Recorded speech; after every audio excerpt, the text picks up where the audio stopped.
اس کام کی حقانیت کی دلیل یہ ہے کہ اس کام کے کرنے والوں کو وہ تمام حالات پیش آئیں جو انبیاء علیہ السلام کو پیش آئے ہیں. یہ اس کام کے حق ہونے کی دلیل ہے. اس لیے اس کام میں استقامت کے لیے اور اس کام میں یقین اور بصیرت کے بڑھنے کے لیے یہ انتہائی ضروری ہے کہ کام کرنے والوں پر جو حال پیش آئے اس حال کو انبیاء کے حالات میں تلاش کریں، بجائے اس کا حل اسباب میں اور اشخاص میں تلاش کرنے کے، اور بجائے ان مشکلات سے نکلنے کے واسطے بجائے لوگوں سے شکایت کرنے کے اور بجائے مادی اسباب اور وہ اہل مناصب جن کے ہاتھوں میں مادی اسباب ہیں، بجائے اپنے حالات کا حل ان میں تلاش کرنے کے اپنے حالات کا حل انبیاء علیہ السلام کے حالات میں تلاش کرو. یہ بہت بنیادی ضروری بات ہے، کیونکہ اس کام کے کرنے والے ان پر جو حالات آئیں گے وہ حالات انبیاء اور صحابہ کی لائن کے ہوں گے. ان پر آنے والے حالات کی نوعیت اس کام کے نہ کرنے والوں کے مقابلے میں بالکل مختلف ہوگی. یہ بھی نہیں کہہ سکتے کہ جو حالات اور لوگوں پر نہیں ہیں وہ ہم پر کیوں ہیں. حضرت عمر رضی اللہ تعالیٰ عنہ نے حضور اکرم صلی اللہ علیہ وسلم سے یہی سوال کیا تھا کہ جو حالات ہم پر آ رہے ہیں حالانکہ ہم اطاعت پر ہیں، تو یہ حالات ان پر کیوں نہیں ہیں جو دین کے لیے عداوت پر ہیں. تو حضور اکرم صلی اللہ علیہ وسلم نے اپنے صحابہ کو یہ بات اچھی طرح پڑھائی اور سکھلائی تھی کہ تم راستے سے ہٹ کر چلنے والوں کے تعیش سے متاثر مت ہونا اور اپنے اوپر آنے والے حالات میں مایوس مت ہونا، کیونکہ جب کام کرنے والے دین پر آنے والے حالات کا حل دعوت سے ہٹ کر دیکھیں گے تو یہ حالات انہیں کام سے ہٹائیں گے. یہ سب سے بڑی خرابی اور بڑا نقصان یہ ہوگا کہ اب یہ کام سے باہر جب حالات کا حل تلاش کریں گے تو انہیں یہ چیز کام سے ہٹائے گی کہ تمہارے کام مسائل کا حل ہمارے پاس ہے. اس کی ایک چھوٹی سی مثال میں دیتا ہوں تاکہ بلا اور امتحان کی انتہا معلوم ہو جائے. میری بات بہت اہم ضروری ہے، بلا اور امتحان کی انتہا معلوم ہو جائے، کیونکہ کعب بن مالک رضی اللہ تعالیٰ عنہ یہ خود فرماتے ہیں کہ جتنا سخت امتحان میرا ہوا اتنا سخت امتحان کسی کا نہیں ہوا،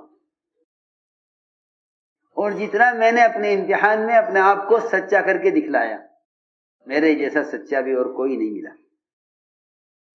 ان پر ایک بلا آئی، اور وہ بلا یہ آئی کہ جو حالات ان پر آئے حضور اکرم صلی اللہ علیہ وسلم پر آپ کی صحابہ کی ناراضگی کے، ان حالات میں غسان بادشاہ نے ان کو اپنی طرف آنے کی دعوت دی کہ تم ہمارے پاس آ جاؤ. میں نے جو بات عرض کیا نا کہ اپنے راستے سے ہٹ کر حل دیکھنا، اس سے متعلق بات ہے جو میں عرض کر رہا ہوں. غسان بادشاہ نے کہا ہمارے پاس آ جاؤ، اور یہ باطل کا ہمیشہ معمول رہا ہے کہ جب اہل حق پر حالات آتے ہیں تو باطل اپنے مال اور اسباب کو ان پر کھول دیتا ہے تاکہ انہیں اپنے حالات کا حل ہمارے پاس نظر آئے. یہ تو ایک مثال ہے، اور یہ مثال ہر اس حال پر فٹ ہوگی جو حالات کام کرنے والے پر آئیں گے، شریعت کے اعتبار سے اور قوانین کے اعتبار سے اور معاشرے کے اعتبار سے اور حرام چیزوں کے مسلمانوں کے درمیان حرام معقولات اور حرام اسباب کو داخل کرنے کے اعتبار سے یہ حالات بہت ہیں. میں نے اس کی ایک مثال دی ہے کہ ادھر بلا اور ادھر سے اس کا حل. کعب بن مالک رضی اللہ عنہ پر جو حالات آئے، ان حالات میں یہ پیشکش آئی غسان بادشاہ کی طرف سے کہ ہمارے پاس آؤ، ہم تم پر مہربانی کریں گے.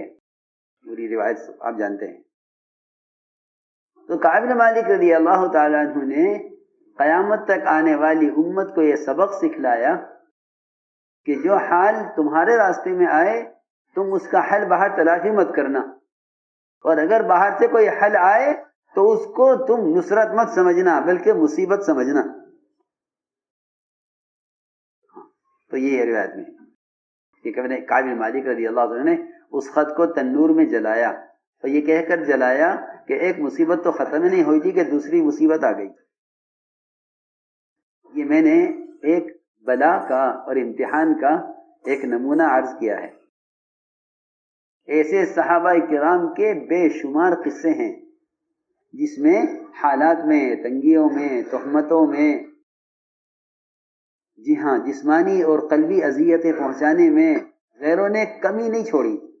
لیکن انہوں نے حل دو راستوں میں دیکھا، ایک اپنے کام پر جمنا اور ایک ستانے والوں پر احسان کرنا. کہ ستانے والوں پر احسان کرنا، یہ ہمیں دو حل نظر آتے ہیں ہر قسم کے حالات اور بلا سے نکلنے کے لیے. صحابہ کے صبر کی جو لائن ہیں وہ دو قسم کی ہیں. ایک تو صبر ہے حق پر جمنے کا، ایک صبر ہے وہ جسمانی تکالیف کے برداشت کرنے اور کھانے اور کپڑے کی قلت کے برداشت کرنے کا. یہ صبر کی دو لائنیں الگ الگ ہیں، جس کو سمجھنا بہت ضروری ہے. صحابہ کا جو صبر ہے وہ دو لائن کا ہے. ایک تو صبر کی لائن یہ، تو وہ تو امت پر اب نہیں آئے گی کیونکہ اللہ نے وسعت کر دی ہے، مال میں، چیزوں میں فراوانی ہو گئی. اور یہ اصولی بات ہے کہ جو چیز دو حصوں میں تقسیم ہوتی ہے، اگر ایک راستہ بند ہو جائے تو دوسرے راستے پر آمد بڑھ جاتی ہے. یہ میں ایک مثال دے رہا ہوں کہ صبر کی دو حصوں میں صبر بٹا ہوا تھا. وہ ایک راستہ بند ہو گیا، استقبال کا زمانہ آ گیا، فتوحات کا زمانہ، مال کا زمانہ، استقبال کا زمانہ، تو یہ راستہ تو بند ہو گیا. ہمیں ملتا یہ ہے کہ فتوحات کے زمانے میں اور استقبال کے زمانے میں صحابہ پر ذمہ داری کا صبر بڑھ گیا. یہ صحابہ کی سب سے بڑے صبر کی بات یہ تھی کہ ان میں ایک وحدت کلمہ تھی. یہ بہت ضروری اور یہ ذمہ داری کی بات ہے، وحدت کلمہ. حضور اکرم صلی اللہ علیہ وسلم کے پاس ایک عملہ تھا مجتمع اور معتمد، جس کو پرانا کہتے ہیں. ہماری اصطلاح میں وہ آج پرانے کہے جاتے ہیں. وہ زمانے میں ایک معتمد عملہ ہوتا تھا، معتمد ایک عملہ ہوتا تھا. وہ معتمد عملہ، میری بات بہت ضروری ہے، یہ معتمد عملہ باطل کی مداخلت سے حفاظت کرتا تھا کہ باطل کہیں سے داخل نہ ہو سکے. یہ ایک دائرہ تھا، رنگ، مضبوط دائرہ تھا. یہ اس دائرے کا ایک کڑا وہ حضرت عمر تھے. اشدہم فی امر اللہ عمر، اس لیے فرمایا.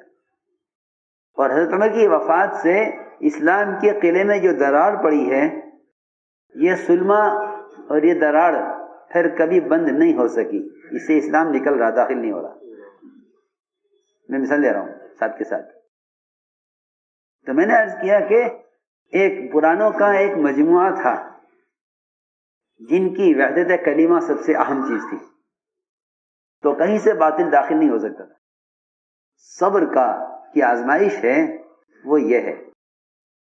بھوک کو صبر کر لیا، کپڑے کو صبر کر لیا، یہ کوئی بڑی بات نہیں ہے، بلکہ اس سے بڑی بات یہ ہے کہ صحابہ کرام حضور اکرم صلی اللہ علیہ وسلم کی ہدایات اور آپ کی بات پر ایسے جمنے والے تھے کہ کہیں سے باطل کو داخل ہونے کا راستہ نہیں ملتا تھا. یہ اس کو کہتے ہیں وحدت کلمہ. وحدت کلمہ ایک بات یہ میں نے اس لیے عرض کیا کہ کام کرنے والے ساتھیوں کی اجتماعیت، ان کے درمیان وحدت کلمہ، یہ کام اور دین کی حفاظت کے لیے اتنا ضروری ہے کہ دین سے متعلق تقاضے پورے ہو نہیں سکتے جب تک ساتھیوں میں وحدت کلمہ نہ ہو. یہ صحابہ کی ایک خاص صفت ہے. اس لیے اللہ تعالیٰ نے ان کے ذریعے سے اسلام کو قوت دی ہے. اسلام کو قوت جو ملی ہے وہ صحابہ کی صفت کی وجہ سے ملی ہے کہ صحابہ کرام مداہنت سے پاک تھے کہ باطل کو بھی راضی کرو، حق کو بھی راضی کرو. یہ نہیں، مداہنت نہیں، صحابہ کی یہ صفت ہے. اس لیے انصار کی جو قربانی ہے وہ قربانی صرف یہ نہیں ہے کہ مہاجرین کو ٹھکانہ دیا، کھانا دیا، مکان دیا، اور نہیں، یہ نہیں، بلکہ انصار کی سب سے بڑی قربانی یہ ہے کہ انصار نے آپ صلی اللہ علیہ وسلم کے امور کی تنفیذ کے لیے اور انصار نے آپ صلی اللہ علیہ وسلم کی بات کو چلانے کے لیے اپنی قوم کی پرواہ نہیں کی. یہ اصل بات ہے. تو ہم نے عرض کیا کہ سب سے اہم اور اللہ کی مدد کے اترنے کا جو سب سے بنیادی اصول اور سبب ہے وہ یہ ہے کہ جب حق کے چلانے میں حالات آئیں تو اس میں صبر کیا جائے. اس صبر پر اللہ کی طرف سے خوشخبری ہے. وبشر الصابرین. جب حق کے چلانے میں حالات آئیں تو اس میں صبر کیا جائے. اس صبر پر اللہ کی طرف سے خوشخبری ہے. وبشر الصابرین.